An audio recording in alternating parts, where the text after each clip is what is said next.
So let's get started with programming. And programming is really the core computer science.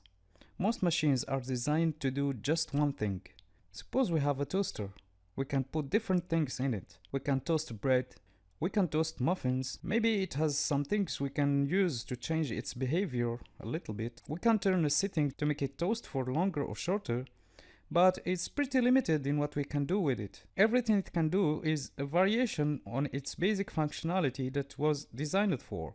This basic process of putting a toast in, heating it up, and getting the toast to pop out. If we want to change its behavior to do something really different, we'd have physically to alter the machine. We could maybe take the parts out and put them together in a new way. If we're really creative, we could make a bicycle from the toaster. That would be a pretty big project though. So without a program, a computer is even less useful than a toaster. You can't do anything without a program. The program is what tells the computer what to do. And the power of the computer is that, unlike a toaster, which is only designed for a few things, a computer can do anything.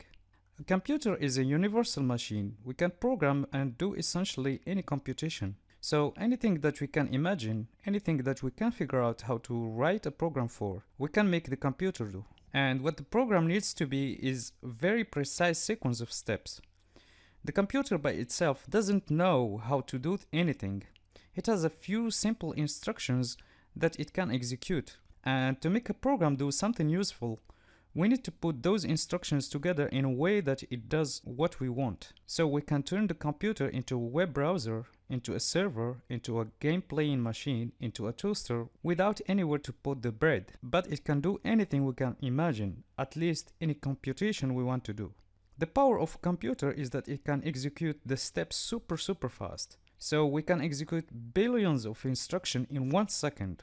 The program gives us a way to tell the computer what steps to take. So there are many different languages for programming computers. The language we are going to learn in this course is the language called Python, like the snake. It is also named after Monty Python. The important thing about Python is that it gives us a nice high-level language that we can use to write programs. And that means instead of our program running directly on the computer, the programs we write will be an input to the Python program which runs on the computer. What Python is called an interpreter. That means it runs our programs, it interprets them, executes the program that we wrote in a Python language by running a program into a language that the computer can understand directly.